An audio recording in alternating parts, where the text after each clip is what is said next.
এতদিন অনেকে বলে ধর্ম টর্মগুলো দরকার হয় না, ধর্মেই সব গন্ডগোল বাধায়। এখন গন্ডগোল বাঁধানো ধর্ম যদি হয় তাতে তো গন্ডগোল বাধায়। ধর্ম খুব বেশি আওড়ানো লাগে না, একেবারে ছোট্ট কথার মধ্যে মানুষ, ছোট কথার মধ্যে, একদম ছোট কথা পালনের মধ্যে মানুষ ধার্মিক হতে পারে, তার আধ্যাত্মিক চেতনা তার জাগতে পারে, যেটা এই পৃথিবী সৃষ্টি হওয়ার পরে এত পরিশুদ্ধভাবে কেউ আর প্রকাশ করতে পারেনি। সমস্ত জায়গায় মূল জিনিসের চাইতে আবর্জনা বেশি, কিন্তু হরিচাঁদ ঠাকুর যেটা বলেছেন এতটুকু আবর্জনা নাই। একেবারে রাজহাঁসের কাছে যেমন এক বালতি দুধ দিলে সেখান থেকে জলের অংশ দিয়ে ফেলে ক্ষীরের অংশ নেয় তুলে, পৃথিবীতে যত ধর্মীয় মতপথ আছে পৃথিবীতে, আমি বলছি এই পৃথিবী সৃষ্টি হওয়ার পরে, তার মধ্যে থেকে যে ক্ষীর আবর্জনা জলীয় অংশ ঝেড়ে ফেলে একদম ক্ষীরটুক তুলে হরি ঠাকুর দিয়েছে, এটা বুঝতে হবে। যদি বলেন সে কি জিনিস, আমাদের পৃথিবীর মধ্যে আমাদের ভারতবর্ষ একটা দেশ, ভারতবর্ষ আমাদের 130 কোটি থেকে 35 কোটি মানুষ, আমি শুনছি, আমি তো আর গুনে দেখি নাই, ছোট বাজার। এর মধ্যে কি 1 কোটি সন্ন্যাসী হবে? হবে না মনে হয়, টোটাল 1 কোটি সন্ন্যাসী হবে না। ধরে নিলাম 5 কোটি সন্ন্যাসী আছে, ধরে নিলাম, তাহলে 125 কোটি সংসারী। তাহলে যে ধর্মের দ্বারা এই সংসারী মানুষের উন্নয়ন না হয় সে ধর্ম কথা দিয়ে আমরা কি করব? খালি সন্ন্যাসীদের কল্যাণ হবে? তাহলে 125 কোটি মানুষের মঙ্গল হবে না, কল্যাণ হবে না, ধর্মীয় এই যে চিন্তা ভাবনা সেটা আমাদের সকলের জন্য তো প্রযোজ্য না। হরি ঠাকুর এখানে দেখলেন যে ওরা সন্ন্যাসী হয়ে গিয়ে পাহাড় পর্বতে যোগ ধ্যান করে যে শক্তি অর্জন করে, সে শক্তি এই 125 কোটি মানুষ যারা এরা সংসারে, যদিও তখন এত কোটি মানুষ ছিল না, এই সংসারী মানুষ সেই শক্তি অর্জন করতে পারে কয়েকটা কথা যদি এরা পালন করে। কত বড় বান্ধব দেখেছেন? লয়ে নিজ নারী ব্রহ্মচারী সৎ চরিত্র রবে, হাতে কাম মুখে নাম, সদা সত্য কথা কবে। তোমার কি মালা আছে নাকি? ওটা হচ্ছে বহিরঙ্গীয় পোশাক। তোমার চুল দাঁড়িয়ে আছে কি না আছে, বহিরঙ্গীয়। ওটা হচ্ছে যে কোনো একটা স্কুলে ভর্তি হলে তার একটা ইউনিফর্ম থাকে। এই ঠাকুরনগর এরিয়ায় তো একটা স্কুল নাই, একাধিক স্কুল আছে, তা প্রত্যেকটা স্কুলের আলাদা আলাদা একটা পোশাক আছে যাকে বলে ইউনিফর্ম। আছে কিনা? আছে কিনা বাবা? ছাত্রছাত্রীদের আছে তো। কিন্তু বোর্ডের পরীক্ষা যখন হয় তখন কি পোশাকে কাজ হয় না লেখাপড়ায় কাজ হয়? পোশাক পরা ভালো, ছবি টবি দিয়ে ব্যাগ কান্দে নিয়ে একটা ছবি খাতায় লাগাই তুই আসলি ফার্স্ট ডিভিশন পেয়ে যায়, কায়দা আছে। কেউ যদি মনে মনে ভাবে আমি মোটা মোটা তুলসীর মালা নিয়েছি, তিলক চন্দন পরেছি, আমি বৈষ্ণব হয়ে গেছি, কেউ যদি মনে মনে ভাবে আমি বড় বড় আচার মালা নিয়েছি, চুল দাড়ি রেখেছি, বড় মতু হয়ে গেছি, ভুল হবে, জন্মের ভুল হবে। ওটা তুমি ওই দলে ওই স্কুলে ভর্তি হইছ বলে ওইরকম পোশাক পরিস, লেখাপড়াটা ঠিক মতো করছো কিনা সেই অনুপাতে তোমার মার্কস। খেপা, তাহলে তোমার নারীকে নিয়ে তোমার ব্রহ্মচর্য পালন করে সংসার করতে হবে। যত সহজ মনে হচ্ছে অত সহজ না, কিন্তু নিষ্প্রয়োজনে নিজের পিতৃধন, যে পারমাণবিক শক্তি যার মধ্যে নিহিত, ওই যে ম্যাগনেট খুঁজে বেড়ায় না মানুষ, ম্যাগনেট তোমার মধ্যে তৈরি হবে। এত বড় পাওয়ার তোমার মধ্যে আছে। ওই যে বিন্দু, এ বোঝো না যে বাবার এক বিন্দু তাতেই দেহ তৈরি হয়েছে। ঠিক পাও না? হ্যাঁ, ডিম্বাণু আর একটা শুক্রাণু, ওই ডিম্বাণুর সঙ্গে শুক্রাণু মিলে স্পার্ম, ওভাম, ওই দুটো মিলিত অবস্থায় জাইগট ফর্ম করে, ভ্রূণ তৈরি হয়, তারপরে ভিতরে সেল ডিভিশন আরম্ভ হয়, কোষ বিভাজন আরম্ভ হয়, ধীরে ধীরে ধীরে ধীরে ধীরে ধীরে। এইটাও দেখেন, যারা বলে ঈশ্বর বলে কিছু নাই, মানে এই বলদার দল কব কি একে, তাহলে চোখ দুটো এই জায়গা হলো কেন? চোখ দুটো পিঠি হতে পারলো না? এই মুখখান এই জায়গা হলো কেন? মুখখান এই পিঠি লাগানো থাকলে ভাত খাওয়া ছুটে যেত, খাও ভাত খাও, কি সেটিং করা! আরে বাবা, হ্যাঁ, এই যে এত সুন্দর একটা নাট মন্দির তৈরি হয়েছে, এর পিছনে ইঞ্জিনিয়ার ছিল না? যে কত বড় নাট মন্দির হবে, কটা পিলার লাগবে, সেই পিলারের কত ফুট বাই কত ফুট তার বেজ হবে, তাহলে সেই ছাদটাকে ধরে রাখতে পারবে, প্ল্যান করে দেয় না ইঞ্জিনিয়ার? তাহলে কারো প্ল্যান ছাড়াই দেহটা ওই অন্ধকার ঘরে তৈরি হয়ে গেল। এক জায়গা দিয়ে খাবার দিচ্ছ, জল দিচ্ছ, মাংস খাচ্ছ, ভাত খাচ্ছ, তরকারি খাচ্ছ, কি কল! এক জায়গা দিয়ে মল আর এক জায়গা দিয়ে জল, বাঘ হয়ে বেরোয় যাচ্ছে। মাইনি রে মাইনি, আমি ভাবতে ভাবতে মরিয়ে গেছি। ভুল করে কোনোদিনও প্রস্রাবের দরজায় একখান মাংসের আর যায় ঢোকে না, ঢোকবে? তোমার এই যে মোবাইল, ওটাও হ্যাং করে। আর টিভি হচ্ছে না, কি হয়েছে? কয় হ্যাং করিছে বলে। কারে কয় হ্যাং করা? ভগবান জানে। চলে না, আমারটাও অনেক সময় চলে না। এই দেহের মধ্যে তো হ্যাং করে না? হ্যাং করে যে মুরগির ঠ্যাং ঢুকে গেল ওই জায়গা দিয়ে, তা তো যায় না। চোখ দুটো কোথায় হবে, নাকটা কোথায় হবে, মুখটা কোথায় হবে, দাঁত কয়টা থাকবে, তার ছিদ্র, আবার নাকের ছিদ্রের মধ্যে ছোট ছোট লোম, মানে একেবারে বাতাসের মধ্যে ময়লা আবর্জনা সেকিয়ে ঢুকবে একেবারে। এত বড় বান্ধব। আর যে বলদের দল কয় ঈশ্বর বলে কিছু না, এটা প্রাকৃতিক নিয়ম। এই নিয়ম শব্দ উচ্চারণ করলেই তার নিয়মটা আছে, নিয়ামক আছে।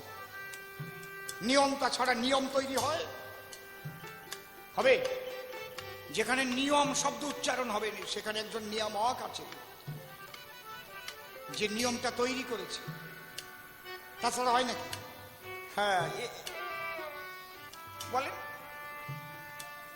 হ্যাঁ, কায়দা আছে, বেকায়দাও আছে, ঠিক পাওয়া নেই। একদল জুটিছে আমাদের সমাজের মধ্যে, তারা ধর্ম টর্ম মানে না, ফেসবুকে একেবারে বেকায়দা, তাকে কোনোটা দিয়ে বোঝানো যাবে না। তারা ধর্মই মানে না, সব ধর্ম ধর্ম মিথ্যা কথা, ঈশ্বর আত্মা এগুলো কিচ্ছু নাই। তাহলে এরা মন পাগল যে জলের উপর দিয়ে হাইটে চলে গেল মহাশূন্যে বিলীন হয়ে, তোমার বাবারে কও দি একটু জাতি, যে তুমি একটু হাঁটিয়ে জলের উপর দিয়ে চলে যাও। গুরুচাঁদ ঠাকুর যে ওরাকান্দি বসে সিএস স্মিথ যে অস্ট্রেলিয়া দেখালো, মিথ্যে কথা না? হীরামন পাগল লাঠি দিয়ে যে মরা গাই বাঁচাই দিল, মিথ্যে কথা। তার গোসাই উঠে যাওয়ার পরে 6 দিন পরে আবার দেহ ধরে নাতির জন্য জুতো সাথে কিনে পাঠাই দিল, যে মিথ্যে কথা এগুলো না? এগুলো সব বলে মিথ্যে কথা, চাটা। আমাদের সমাজে তথাকথিত কিছু বুদ্ধিজীবী, আমি জানি না ওনার মা বাবা কেমন ছিল, তা আমি ভগবান জানি। আবার শোনা যায়, খবর নিয়ে দেখেছি, ওনার মা বাবা ঠাকুরমা ঠাকুর দাদা ওরাকান্দি যেত খুব। হরিচাঁদ ঠাকুর হীরামন পাগলকে যে রাম মূর্তি দেখিয়েছিল, মিথ্যে কথা। কি এখন তো মাথা ঝুলছেন, ফেসবুক তো করেন না, আমারে তো গালাগালি দিয়ে শেষ করে ফেলায় একদম। একজন লিখেছে আমি বলে গোবোধ, বেবোধ, নির্বোধ, আমার 3টে টাইটেল দিয়েছে, গোবোধ, বেবোধ আর নির্বোধ বলে। আমি বুঝতে পারিস, খালি আমারে কয় নাই, আরো 2 জনকেও কইছে, বুঝছেন? কেন আমি সব আত্মা ঈশ্বর এগুলো মানি? হরিচাঁদ ঠাকুর নিজে তার খেলার সাথে বিশ্বনাথকে বাঁচিয়ে দিয়েছিল না, জীবন দান করেছিল, করে নাই? সাপের লেজ ধরে খেলা করেছে না, সেই কচুরির ফুল দিয়ে তাকে সাজিয়েছে, করে নাই? আছে না? হরি রত্ন ডাঙার বিলের কুলে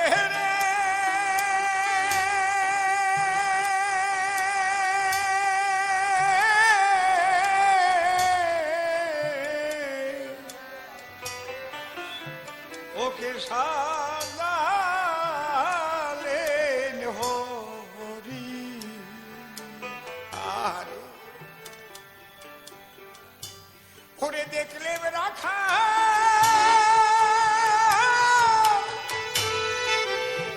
রাখা শোনে ওরে কোসরণে সেই ভুবন মোহন রূপধারী। আমার ঠাকুর দাদা গুপি বাজায় বাজায় গাত, ও হার গাবে। সেই ভাদ্র মাসে অষ্টমীতে চারিদিক বিল ভাসে গেছে। আমার কয় দাদু ভাই নজাই ওরা দিক দিয়ে ঘুরে আসি। সেই নৌকা নিয়ে একখানা বাজায় বাজায় চারিদিক জয়রঙ্কার ধ্বনি, সেই নামের ধ্বনিতে ধ্বনিত।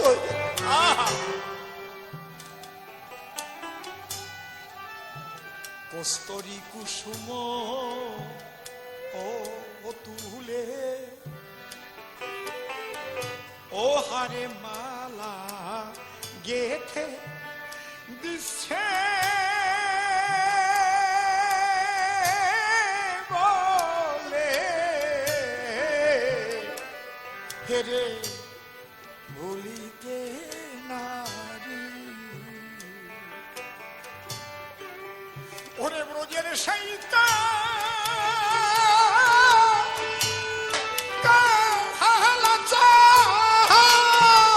হরি হরি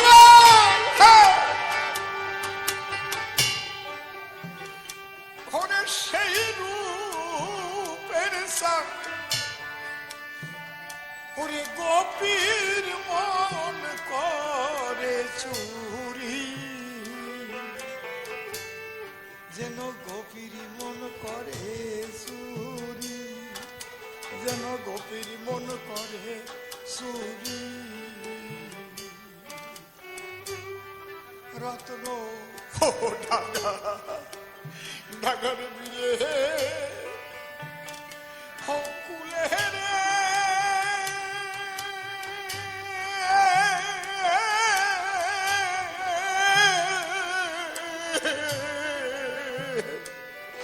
ওকে সাজালেন হরি।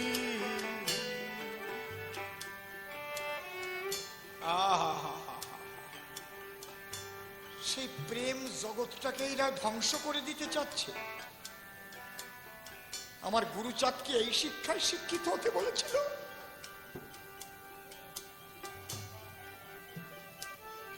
এই ভাব জগৎটাকে ধ্বংস করবার জন্য এই নবসূত্র সম্প্রদায়ের মধ্যে যারা জন্মগ্রহণ করেছে তারা মতুয়ার শত্রু।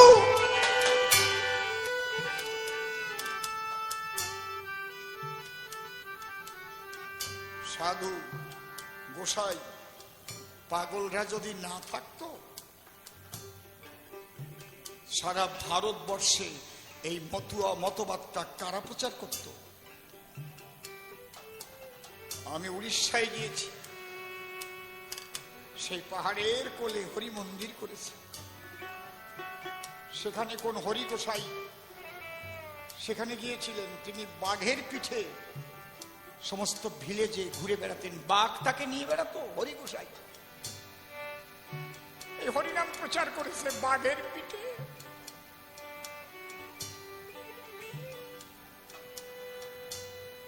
তোমরা বড় বড় কথা কাও, বিড়ালের ডেক্সি দেখলি ট্যাক্সি ধরে দৌড়াও।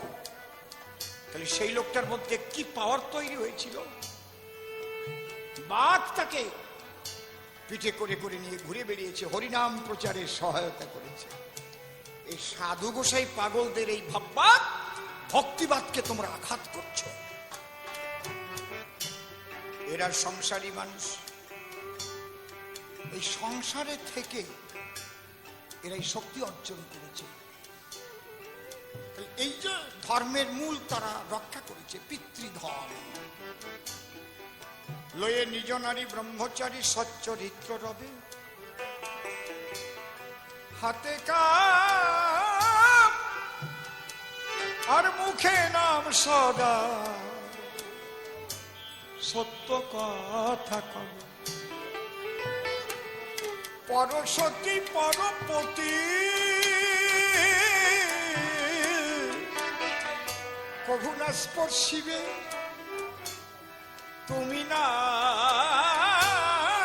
ডাকিলে হরি তোমারে ডাকিবে।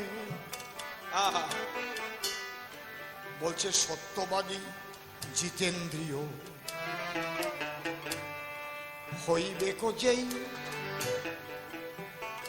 না থাকুক তার ক্রিয়া কর্ম হরি তুল্য সেই। আমি তো এতদিন শুনি নাই, খালি সত্য বাক্যের উপরে কি জোর দিয়েছেন। এত সহজে মানুষ সংসারে থেকে আধ্যাত্মিক শক্তি অর্জন করতে পারে, তার শ্রীহরিকে দর্শন করতে পারে। আমার হৃদ কদম্ব তরু মূলে একবার দাঁড়াও, আমার এই উৎসবে বামে বসাবো প্রেম রূপা রাই কিশোরী, আমার হৃদ কদম্ব তরু মূলে দাঁড়াও। এই তো রাস। রাস কি? দুটো শক্তির যোগাযোগ, দুটো শক্তির যোগ। শ্রীহরি ঠাকুরের একটা আলাদা রাস মঞ্চই ছিল ওরাকান্দিতে। র আর দন্ত স লিখলে কি হয়? র আর দন্ত স কি হলো? রস। এই দুটো অক্ষরের মাঝখানে একটা আকার দিলে কি হয়? রাস। রসে যখন আকার ধরে রাস বলে বলে তারে। তাহলে যে রস ছিল সেই পরম ব্রহ্ম পূর্ণ ব্রহ্মের ভিতরে, তিনি নরাকারে আকার ধরে এসে লীলা রস আস্বাদন করেছেন, সেই রাস। বলো, রসে আকার ধরলে রাস হয়। আকার ধরেছে সেই পূর্ণ ব্রহ্ম ঘনীভূত হয়ে আকার ধরেছে, নিরাকার নির্ভেদ্য অসীম অনন্ত। তিনি কৃপা করেন রসকে ঘনীভূত করে আকারে এসে এই মহামিলন প্রেমের বাজার মিলিয়ে গেছে। হরি হরি বল, হরি হরি বল।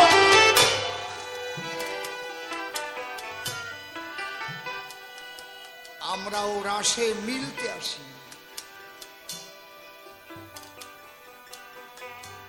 আমরাও সবার সঙ্গে সবাই মিলনের জন্য আসি।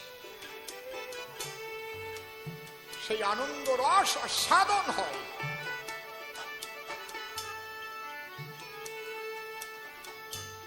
কত সূক্ষ্ম কথা অল্পের মধ্যে প্রকাশ করেছেন, ভাবা যায়।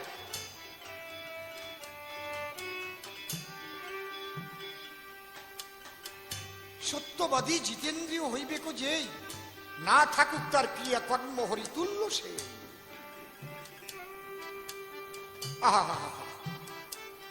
কি দয়াল তিনি। তাহলে আপনারা সংসারে বসেই বনে জঙ্গলে না গিয়ে সৃষ্টিকে রক্ষা করে গোলক, তারক, মহানন্দ, হীরামন, অশ্বিনী, গোপাল, দারিক, নকুল, যাদব এদের মতো হতে পারে। ঈশ্বর সৃষ্টিকে ভালোবাসে তো। কয় প্রকারের সৃষ্টি হয় জানেন? 3 প্রকার। কি কি? একটা ব্রহ্মতত্ত্ব, একটা যোগতত্ত্ব, আর একটা ভগবান তত্ত্ব। ব্রহ্মতত্ত্ব অর্থাৎ সেই পরম ব্রহ্ম তিনি ইচ্ছা করলেন আমি এক আছি, বহু হব, একম বহুশ্যাম, তার ইচ্ছায় সৃষ্টি হয়ে গেল। এই জন্য তিনি প্রথম পাঞ্চীকরণ করলেন, অর্থাৎ পঞ্চভূতকে তৈরি করলেন। ক্ষিতি, অপ, তেজ, মরুদ্বম, আকাশ, বাতাস, আগুন, জল, মাটি, ওর মধ্যেই তিনি। এই যে হরি বল, এর মধ্যে ওই পঞ্চভূতের বীজ। বৈষ্ণবরা যেটা ক ল ই নাদ বিন্দু, ক ল ই নাদ বিন্দু, ককারে পৃথিবীর জাতা, রকারে জল সম্ভবা, ইকারে বন্নিপনাথ নাদ্দাত বায়ু প্রজায়তে, বিন্দুর আকাশস্তথা পঞ্চবীজ বিভূতায়। হরি বল, বল না কিন্তু বীজ হচ্ছে বল, হরি বল। এই হরি বল বললে ওং বলা লাগে না, কামবীজ বলা লাগে না, কিছু বলা লাগে না, সব কয়টা ওর মধ্যে আছে। এই 5টা যে ভূত শক্তি, এর 5টা বীজ, হং জং রং বং লং, এর একটা বীজ সাধনা করে কেউ জলের উপর হাঁটতে পারে, কেউ আগুনের ভিতর দিয়ে চলতে পারে। হং জং রং বং লং। এইটা যখন বাংলা এলো, হজর বল, ওং, সমস্ত বীজের আদি বীজ হচ্ছে ওং। ওং লিখতে কি লাগে? অ যোগ উ যোগ ম, ওম। সূর্য থেকে সব সময় ওং শব্দ বহির্গত হচ্ছে। ওম ওম ওম ওম। এটা বৈজ্ঞানিকরা ধরেছে যন্ত্র দিয়ে। অলয়ের সূর্য থেকে এই সাউন্ডটা বের হচ্ছে, বাড়ি গিয়ে শোনাবো। অলয়েস বের হচ্ছে ওম ওম। অ উ আর ম। এর মাথার পরে আছে চন্দ্রবিন্দু। একটা মেশিন চলবে, ওতে ওম উচ্চারণ হচ্ছে, গাড়ি চলবে, ওতে ওম উচ্চারণ হচ্ছে, লাগা ঠিক মতো। একটা মেশিন চলছে, দেখবেন পাখা চলছে, ঘুরছে,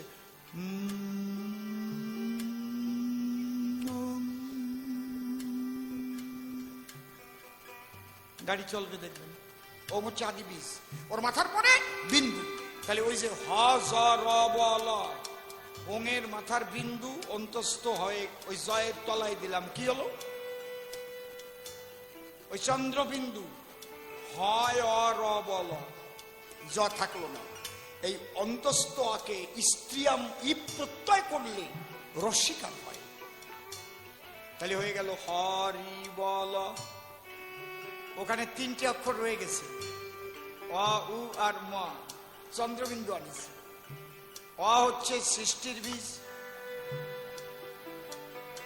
উ হচ্ছে পালনের বীজ, ম হচ্ছে ধ্বংসের বীজ। ব্রহ্মা বিষ্ণু মহেশ্বর।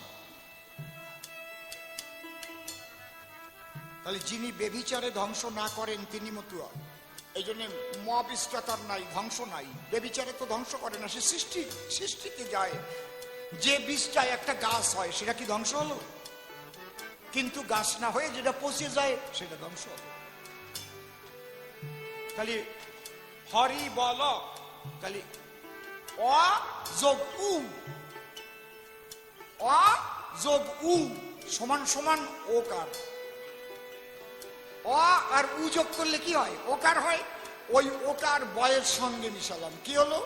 হরি বল, হরি বল। ম বীজ ধ্বংসের বীজ নাই। কেন? মতুয়ারা বেবিচারে ধ্বংস করে না, এই জন্য খাঁটি মতুয়ার মৃত্যু হয় না। এই জায়গায় দাঁড়াইয়ে অশ্বিনী গোসাই দেহ রাখার পরেও 6 বাড়ি মহোৎসব করে। এই জায়গায় দাঁড়াইয়ে তারক গোসাইও দেহ রাখার পরে জুতো ছাতি কিনে দিতে পারে। বুঝতে পারছেন? এমন বীজ যে বীজের উপরে কিচ্ছু নাই,